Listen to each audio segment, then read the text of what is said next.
ingin tanyakan Ustaz, apakah betul Ustaz ketika kita masbuk jamaah di depan sudah full dan kita tinggal sendirian Ustaz, ada dalil yang menjelaskan bahwasanya kita tidak boleh memutuskan shaf.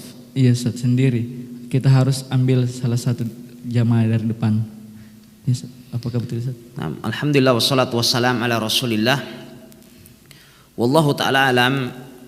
Fatwa yang saya baca dari fatwa Syekh Muhammad ibn Shalih Al-Utsaimin rahimahullahu taala, apabila kita sekalian dalam keadaan masbuk dan kita sholat di masjid jami', di masjid besar, di masjid yang dipakai umum seperti masjid kita ini, kita datang masbuk sendirian, kita sholat sendirian, tidak perlu untuk menarik makmum. Kita bertawakal kepada Allah, insya Allah nanti setelah kita akan ada orang yang datang menyusul kita dan bergabung dengan shaf yang kita buat. Dan tidak diperbolehkan untuk menarik orang yang sudah ada di shaf depan antum, karena antum telah menzaliminya. Sudah datang awal, berdiri di belakang imam untuk mendapatkan keutamaan shaf yang pertama. Setelah duduk sholat di shaf paling depan, antum tarik ke belakang, sini kok. Pertama antum mendoliminya, ya kan? Kemudian yang kedua, antum telah memutus shaf. Ya, di sana ada asar man qata'a shaffan qata'ahullah. Barang siapa yang memutus shaf, diputuskan oleh Allah Subhanahu wa taala. Ya. Kemudian berikutnya adalah akan mengganggu orang yang antum tarik, mengganggu jamaah lain, akan terjadi pergeseran kan? Dengan demikian ini adalah turut berpengaruh pada kehusuan orang lain. Sehingga apabila antum sholat di masjid umum di mana orang banyak melaksanakan sholat di masjid tersebut, udah antum sholat sendirian di belakang, nanti insya Allah akan ada orang yang menyusul antum.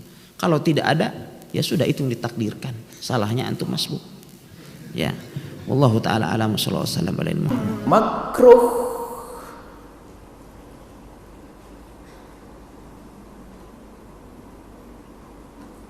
sendirian atau keluar dari shaf sendiri, makruh. Wah, ini perlu ilmu, ini kalau tidak ilmu ini berantem ini. Contoh gini, shaf pertama full, shaf kedua full, baru shaf ketiga kamu datang sendiri, makruh. Kita takbir langsung Allahu Akbar sendirian. Caranya cari teman. Temannya bagaimana? Tarik salah satu makmum yang ada di depan. Tapi syarat menarik ada ya, ada syaratnya. Syarat menarik imamnya. Yang repot yang kamu tarik nggak paham. Ini paham. Nah, kasihan itu. Makanya paling susah kalau sholat berjamaah di tempatnya bukan orang yang belajar, berantem tuh, ngatur barisan saja gulet. Syarat menarik adalah shaf yang di depan lebih dari 3 orang, lebih dari 2 orang, lebih dari 2. Coba, kalau 2 orang kamu tarik satu, terus gimana? Tinggal satu, sama dong. Lebih dari 2 orang.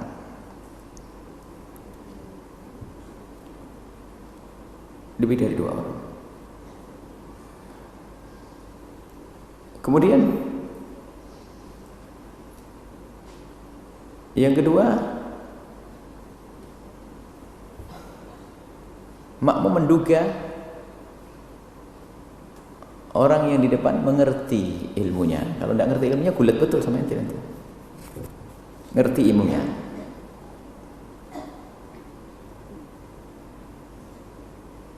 artinya mau. Kalau nggak mau kan nggak ngerti kan repot. Yang ketiga, tolong ini dimasukkan ke fikih jamaah ya, Arifin. Yang ketiga, menariknya waktu berdiri. Jadi lagi kita berdiri. Kalau keburu sujud sendiri nggak apa-apa. Baru nanti setelah berdiri ditarik. Makanya antara aturan dengan aturan itu ada kesinambungan. Ya enggak? Tadi antara sop pertama dan kedua tidak boleh lebih dari berapa? 3 dirham. Coba kalau 10 meter jaraknya gimana nanti narik? Jadi kalau 3 dirham itu kayak gini masih bisa. Kalau lebih dari 3 dirham, 2 meter, nggak bisa. Pakai kayu, nggak bisa. Kemudian menariknya waktu makmum yang sendiri sudah takbiratul ihram.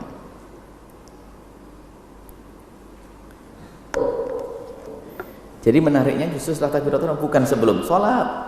Saya tarik. Oh jangan mau.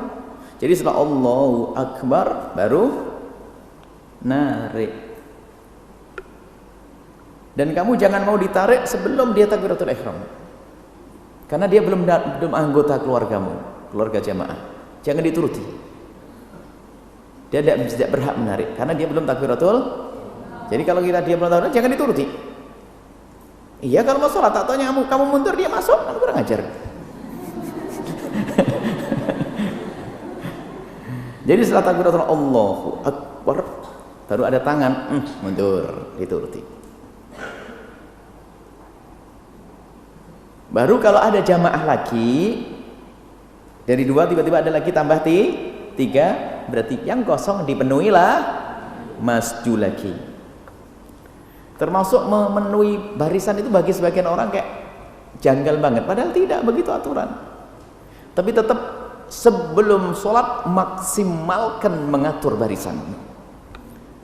Kemudian di saat di dalam sholat kok ada kekurangan, sempurnakan. Jangan sebelum sholat tidak diatur, baru setelah sholat jalan sana jalan sini. Ini model anak putri Al-Bahjah, nggak mau diatur. Makanya yang dengar, setelah sholat baru sholat mikir. Tidak sebelum sholat dirapukan. Makanya imam yang ngatur sawu sufufakum wa inna tasawwuf bintama iqamati sholat. Hadis Nabi. Diatur dulu baru ada kekurangan disempurnakan. Jangan berangkatnya asal baru setelah sholat jalan sana jalan sini. Masa senang jalan-jalan. Ini nggak begitu. Anak putra tidak tahu, saya beritanya dari putri yang ada. Berita buruk itu. Jangan-jangan lebih parah kemana lagi. Nah. Amalin nak ya, ilmu itu diamalkan. Sudahlah kamu jadi Ustadz Safinah aja deh, tapi bener. Ustadz apa kamu? Belajar kitabmu apa? Safinatun Najah. Nggak ada lagi Safinatun Najah. Kitab gedenya Syafinatun Najah.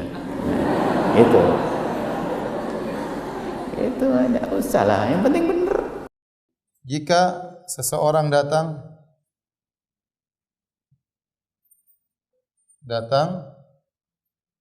lalu bikin saf sendirian di belakang.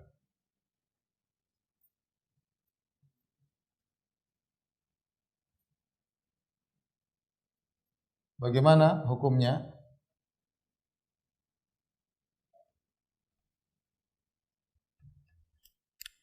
Bagaimana hukumnya? Maka ada 2 kemungkinan.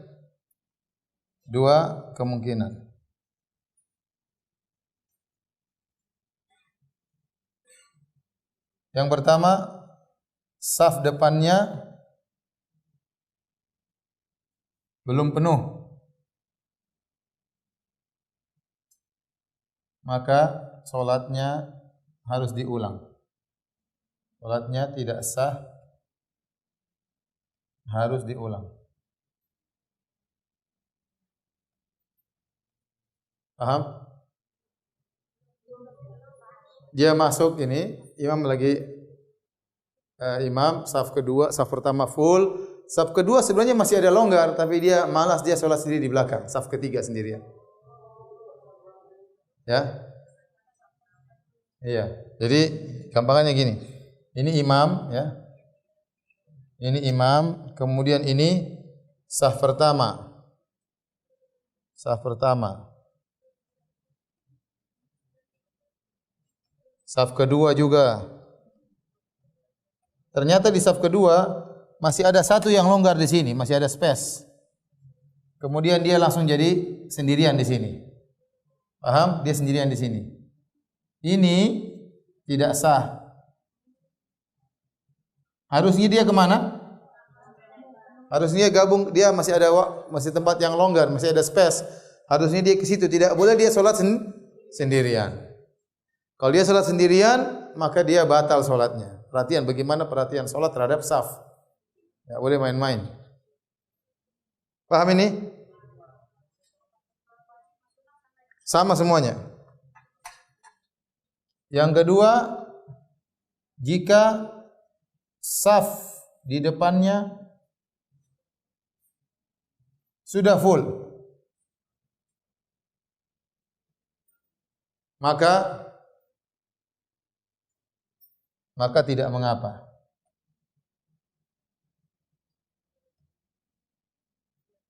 Karena uzur. Karena apa?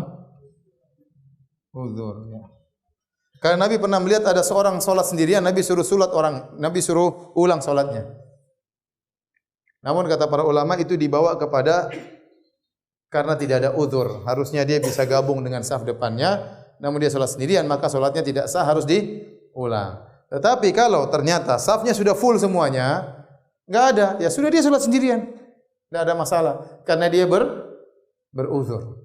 Dia beruzur. Di tengah. Maka dia sholat sendirian dan dia beruzur. Dan dia beruzur. Paham?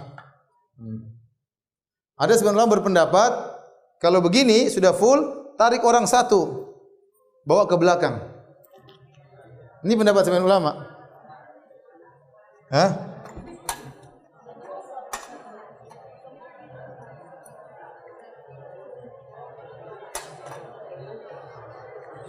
Kok ribut sih? Jadi kalau dia datang terlambat, maka semua sudah full, dia cari korban satu. Cari korban satu, maka dia tarik. Kalau enggak mau, dia tarik yang satunya lagi. Enggak mau lagi, tarik satunya lagi. Ini pendapat sebagian ulama, namun yang dibantah oleh sebagian ulama yang lain, tidak ada sunnahnya hal tersebut. Yang kedua, takutnya kita mendolimi dia. Ya. Udah lagi santai-santai, lagi khusyuk, ditarik ke belakang. Kemudian kita memindahkan dia dari pahala saf kedua menjadi saf ketiga. Ya ini enggak. Terus lagi saf di belakang, tahu-tahu ada orang terlambat ngambil tempat dia, tambah sakit hati lagi. Jadi tidak perlu demikian ya. Kalau dia sudah saf sudah penuh semua, kalau saf sudah penuh semua, tes. Kalau saf sudah penuh semua, dia coba melihat apakah bisa dia masuk. Terkadang ada saf yang renggang, maka dia rapikan supaya dia bisa masuk. Tapi kalau ternyata sudah full semua, ya sudah dia salat sendiri di belakang. Paham?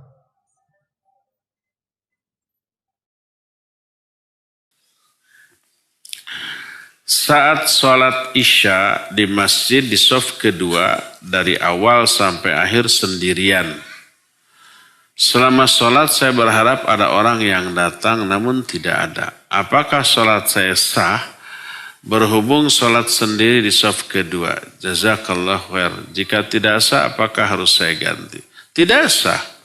Kalau di depan masih kosong. Di shaf pertama masih kosong. Kita bikin yang kedua, yang ketiga, maka tidak boleh. Adapun kalau shaf pertama sudah penuh, full, tidak bisa seseledak. Seseledak itu apa? Seseleke. Nyelip, nggak ada space untuk itu. Ya, kita berdiri shaf yang kedua sendirian, sampai akhir, sampai salam sendirian, nggak masalah. Karena apa? Karena tidak ada lagi space. Gak boleh kita tarik orang dari belakang ke depan, dari depan ke belakang.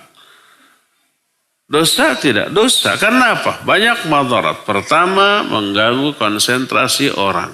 Dan orang yang terganggu bukan hanya yang ditarik. Ya, kiri kanannya juga keganggu. Sahaya itu nggak berdoa kan gitu ya.